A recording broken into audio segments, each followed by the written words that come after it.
বয়সে জীবনের শেষ পরন্ত বিকেলে বাধ্য হয়েছেন প্রিয় মাতৃভূমি থেকে হিজরত করে দৌড় মদিনায় যেতে। ঘুমিয়ে আছেন মদিনাতুল মুনাওয়ারায় সবুজ গম্বুজের নিচে। বাংলাদেশের প্রান্তর থেকে কলিজার সপ্তগণ ভালোবাসা কর্তৃত করে রাসূলুল্লাহর শাহে মদিনায় সালাতু সালাম পেশ করছি। সকলে মহব্বতে পড়ছি সাল্লাল্লাহু আলাইহি ওয়াসাল্লাম। আল্লাহুম্মা সাল্লি ওয়া সাল্লিম আলা নাবিয়্যিনা মুহাম্মদ। প্রিয় ভাই সব, রাত গভীর হতে চলেছে। লম্বা সময় বক্তৃতা করে আমি আপনাদের কষ্টের কারণ হতে চাই না। খুবই স্বল্প সময়ের মধ্যে প্রয়োজনীয় কিছু মেসেজ আমি আপনাদেরকে দিতে চাই। তার আগে মাহফিল থেকে লাভবান হওয়ার জন্য, মাহফিল থেকে ফায়দা হাসিল করার জন্য কোরআন শোনার কিছু নীতিমালা আল্লাহ কোরআনে দিয়েছেন। সেই নীতিমালার কথা বলে আমি মূল আলোচনায় যাব। এই মাহফিল থেকে একদল মানুষ জীবনের গুণামাপের সুসংবাদ নিয়ে বাড়ি যাবে, মহা পুরস্কারের সুসংবাদ নিয়ে বাড়ি যাবে।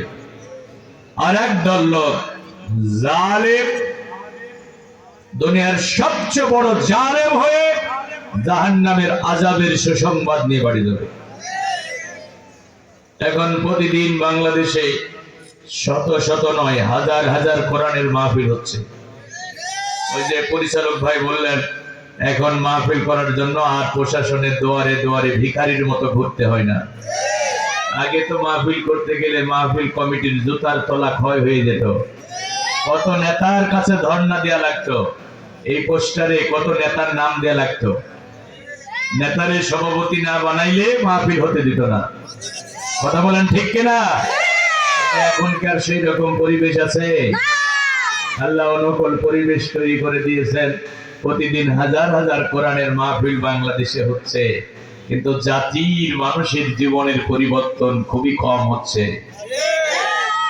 কারণ হলো কোরআনের মাহফিল থেকে জীবন পরিবর্তন হবে, এই জন্য আল্লাহ কিছু নীতিমালা দিয়েছেন কোরআন শোনার। সেই নীতিমালা কি? এই মাহফিল থেকে আপনি আলোচনা শুনে বাড়ি যাওয়ার সময় জীবনের গুণামাপের সুসংবাদ নিয়ে বাড়ি যেতে পারবেন।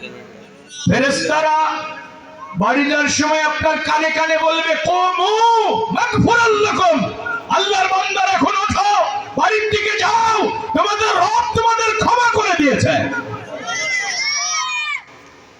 কদ বুদ্দিলাত সাইয়্যাতিকুম হাসানাত, তোমাদের রব শুধু তোমাদের ক্ষমা করে নাই, তোমাদের জীবনের গুনাহগুলো সওয়াবে পরিণত করে দিয়েছে। শর্ত কি? শর্ত হলো আল্লাহ বলছেন, ইন্নামা তুনজিরু মান ইত্তাবা'আজ যিকরা ওয়া খাশিয়ার রহমান বিল গায়ব। খুব মনোযোগ।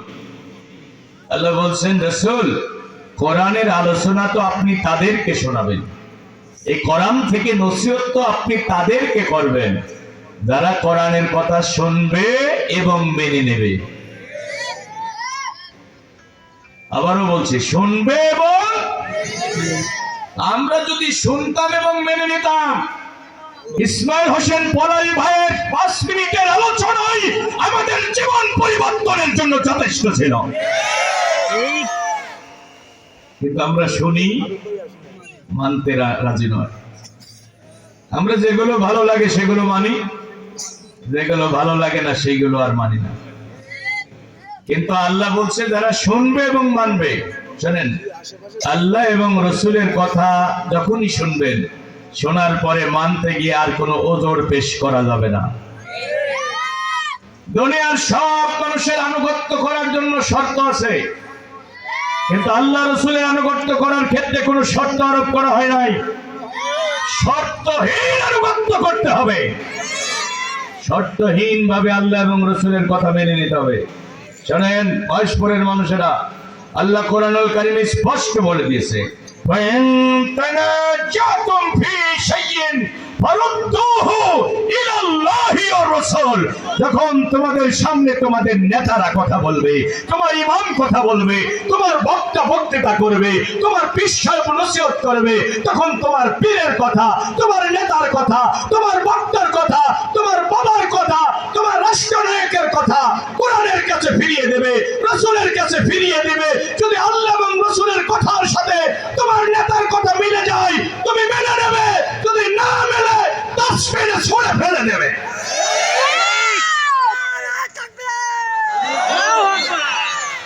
ভাইরা আমার, নেতার কথার সাথে যদি কোরআনের কথা না মেলে মানা যাবে?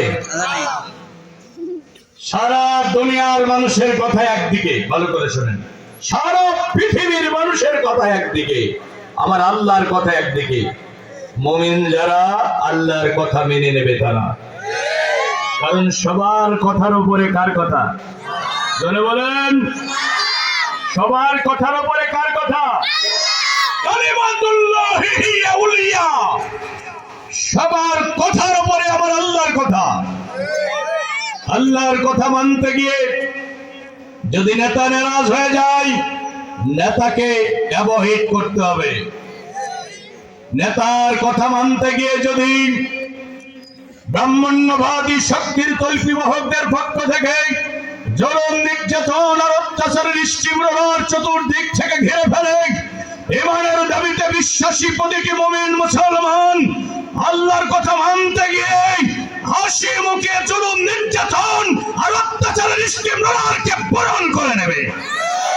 আল্লাহর কথা মানতে গিয়ে যদি ইমানদারদের জেলখানায় যেতে হয়, মুমিন হাসতে হাসতে জেলখানার অন্ধ প্রকোষ্ঠে বন্দী মানবতর জীবন যাপন করবে। আল্লাহর কথা মানতে গিয়ে যদি ফাঁসির মঞ্চে ঝুলিয়ে দেওয়া হয়, ইমানের দাবিতে বিশ্বাসী মুমিন মুসলমানেরা হাসতে হাসতে ফাঁসির মঞ্চে দাঁড়িয়ে জীবনের জয়গান গাইবে।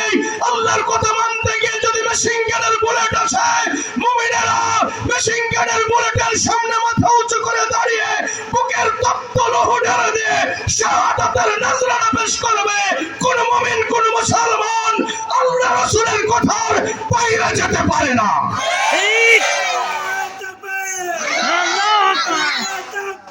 আল্লাহু আকবার, আল্লাহু আকবার, নারে তাকবীর, দিলের কালো হক দাও গুড়িয়া দাও, নারে তাকবীর।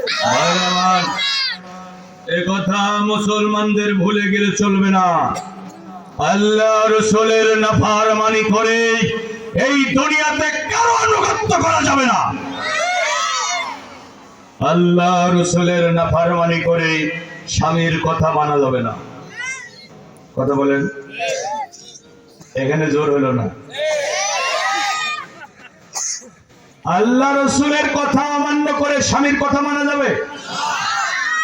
স্বামী বলেছে সিনেমা দেখতে যেতে হবে বন্ধুর সাথে, স্ত্রী যদি সিনেমা হলে না যায় স্ত্রীর গুনাহ হবে? কিন্তু স্বামী গুনাহ হবে? হ্যাঁ,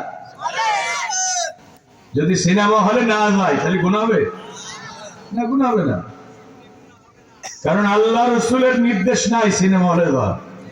এজন্য স্বামী বললো যাওয়া যাবে, কিন্তু স্বামী যদি বলে, বাজার থেকে এসে যদি বলে এক গ্লাস পানি দাও, স্ত্রীর দায়িত্ব হলো দুনিয়ার সব কাজ ফেলে রেখে স্বামীকে পানি দেওয়া। কথা বুঝছেন ভাইরা আমার? স্বামীর মর্যাদা কত! স্ত্রীরা যারা আছেন, মেয়েরা শোনো, আল্লাহ রাসূল বলছেন কোন স্বামীর যদি পা থেকে মাথা পর্যন্ত ক্ষত রোগে আক্রান্ত হয়, আর ওই ক্ষত স্থান থেকে পুজ আর রক্ত বের হচ্ছে, আর স্ত্রী যদি জিহ্বা দিয়ে স্বামীর ক্ষত স্থানের পুজ আর রক্ত চেটে চেটে পরিষ্কার করে দেয়, তারপরও স্বামীর হক আদায় করা যাবে না। রাসূলুল্লাহ বলছেন যে এই দুনিয়াতে যদি কোনো মানুষকে সেজদা দেওয়ার অনুমতি দেওয়া হতো, তাহলে মহিলাদেরকে তার স্বামীকে সেজদা দেওয়ার জন্য বলা হতো। তাহলে স্বামীর মর্যাদা বেশি না কম? কিন্তু স্বামী যদি আল্লাহ এবং রাসূলের নাফরমানিমূলক কোনো কাজের নির্দেশ দেয়, তারপর স্বামীর কথা মানা যাবে। বাবার কথার সাথে যদি আল্লাহ রাসূলের কথা না মেলে, বাবার কথাও মানা যাবে। শোনো মহেশপুরবাসী, রাসূলুল্লাহ বলেছেন মাউতু ফি তাআতিল্লাহি খায়রুম মিন হায়াতি ফি মাসিয়াতিল্লাহ। জেনে নিও আল্লাহ রাসূলের নাফরমানি করে বেঁচে থাকার চেয়ে আল্লাহ রাসূলের অনুগত করে মরে যাওয়া অনেক ভালো।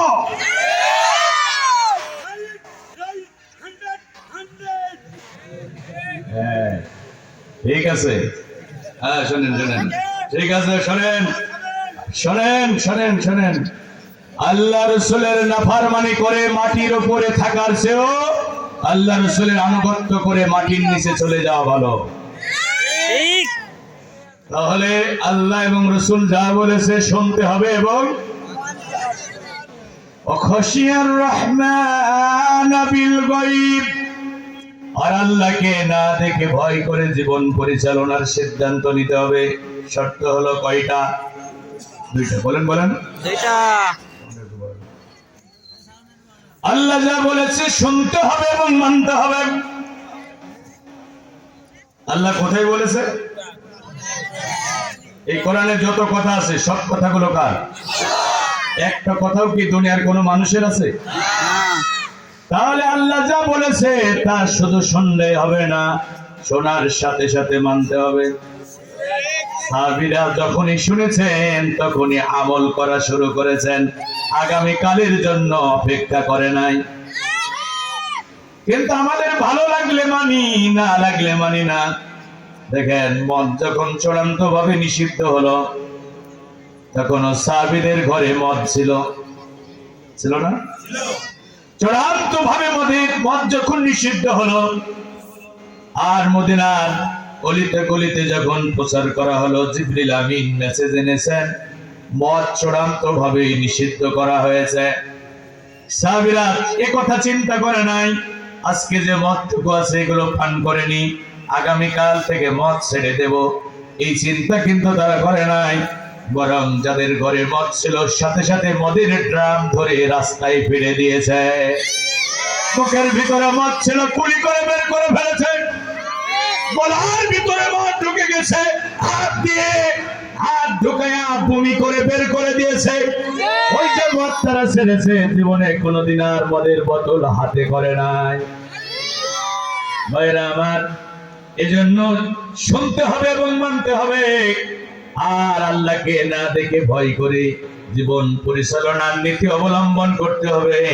আমার আল্লাহ বলেন এই নীতি অবলম্বন করে যারা কোরআন শুনবে, ও নবী, ও হাসান আল মামুন, ও মাওলানা তাজুল ইসলাম, এই কোরআনের মাহফিলে যে মানুষগুলো বসে আছে ওদেরকে সুসংবাদ দিয়া দাও, ওদেরকে জানাইয়া দাও, ফাবাশশিরহু বিমাগফিরা, ওদের রব ওদের জীবনের সব গুনাহগুলো মাফ করে দিবে। আল্লাহ বলেন আমি শুধু ওদের জীবনের গুনাহ মাফ করব না, ওয়াজরিন কারীম, আমি আল্লাহ ওদের সম্মানজনক পুরস্কার দিয়ে ধন্য করে দেব। ওয়াদা কার? জোরে বলেন। আল্লাহর ওয়াদা কি মিথ্যা হতে পারে? আল্লাহ বলছে জীবনের গুনাহ মাফ হবে, মহা পুরস্কারের সুসংবাদ নিয়ে এই মানুষগুলো বাড়ির দিকে যাবে। শর্ত হলো শুনতে হবে এবং মানতে হবে, আর ভয় করতে হবে কারে?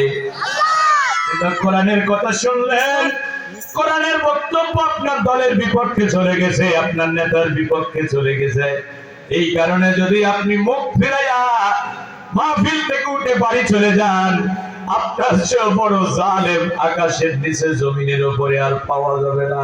আপনি শেখ হাসিনার চেয়েও বড় জালেম হয়ে বাড়ি যাবেন। শেখ হাসিনার কত বড় জালেম, যারা কোরআন থেকে মুখ ফিরায় নেয় তারা শেখ হাসিনার চেয়ে বড় জালেম। কোরআনুল কারীমে আমার আল্লাহ বলেন ومن أظلم ممن ذكر بآيات ربه ثم أعرض عنها إنا من المجرمين منتقمون। তার চেয়ে বড় জালেম আর কে হতে পারে? যাকে কোরআনের আয়াত দিয়ে নসিহত করা হয় অথচ সে মুখ ফিরাইয়া চলে যায়। আল্লাহ বলছে তার চেয়ে বড় জালেম আকাশের নিচে জমিনের উপরে আর একটাও পাওয়া যাবে না। ইন্না মিনাল মুজরিমিনা মুনতাকিমুন। আর এই ধরনের জালেম অপরাধীদেরকে আমি আল্লাহ অবশ্যই অবশ্যই শাস্তি প্রদান করবই করব। কি শাস্তি আল্লাহ দেবেন? সূরা লুকমানের ৭ নম্বর আয়াতে আল্লাহ বলছেন ফাবাশশিরহুম বিআযাবিন আলীম। তারা জাহান্নামের আযাবের সুসংবাদ নিয়ে বাড়ি যাবে। সূরা ইয়াসিন আল্লাহ বললেন যারা শুনবে এবং মেনে নেবে তাদের জীবনের গুনাহ মাফ হবে, মহা পুরস্কারের সুসংবাদ নিয়ে তারা বাড়ি যাবে। আর সূরা লোকমানের ভিতরে আল্লাহ বললেন যারা শুনবে কিন্তু মুখ ফিরিয়ে নেবে, মানবে না, অহংকার করে বধিরের মতো আচরণ করে বাড়ির দিকে চলে যাবে, আল্লাহ বলছে ওরা জাহান্নামের আযাবের সুসংবাদ নিয়ে বাড়ি যাবে। ওরা দুনিয়ার সবচেয়ে বড় জালেম হয়ে বাড়ি যাবে। আমরা কি জালেম জাহান্নামের আযাবের সুসংবাদ নিয়ে বাড়ি যেতে চাই? না না না, এই যে শীতের তীব্রতার ভিতরে কষ্ট করে কোরআনের মাহফিলে বসে আছি, জাহান্নামী হয়ে বাড়ি যেতে চাই না। বরং আমরা যখন বাড়ি যাব ফেরেশতারা যেন আমাদের কানে কানে কথা বলে দেয়, কুমু মাগফুরুল লাকুম, ও আল্লাহর বান্দা বান্দিরা এখন ওঠো, বাড়ির দিকে রওনা দাও, তোমাদের রব তোমাদের ক্ষমা করে দিয়েছে। আমরা যেন ক্ষমার সুসংবাদ নিয়ে বাড়ি যেতে পারি। রাজি আছেন ভাইরা আমার? সবাই রাজি আছেন? তাহলে আমি আগেই বলছি আমি লম্বা সময় বলবো না, মৌলিক কথা বলবো। মাঝখানে একজন আল্লাহর বান্দা শরীয়ত সম্মত ওজোর ছাড়া ওঠা বসা করবেন না। জোরে বলেন। আজকের মাহফিল আমার আপনার জীবনের শেষ মাহফিল হয়ে যেতে পারে। জীবন পরিবর্তনের জন্য একটা মাহফিলই যথেষ্ট, এবং জীবন পরিবর্তনের কথাই আমি বলবো। ভাইরা আমার, এই ময়দান তাওহীদি জনতার পদভারে সংকীর্ণ হয়ে গেছে। জায়গা তো আছে, ভাইরা দাঁড়িয়ে আছেন, হ্যাঁ, মহিলা প্যান্ডেলে জায়গা সংকলন আছেন, আলহামদুলিল্লাহ বলেন, জোরে বলেন আলহামদুলিল্লাহ। যে এত মহিলা মাহফিল শুনতে আসছে, আপনারা খুশি না বেজার? জোরে বলেন আলহামদুলিল্লাহ। যার সঙ্গে যতটুকু ফাঁকা জায়গা আছে একটু ফাঁকা জায়গা পূরণ করে দেবেন, অন্য মায়েদেরকে বোনদেরকে বসার সুযোগ দেবেন। ভাইরা আমার, আপনারা একটু এগিয়ে আসেন তো ভাই। শীতের সময় একটু গার সাথে গা লাগিয়ে বসলে কি কষ্ট হবে?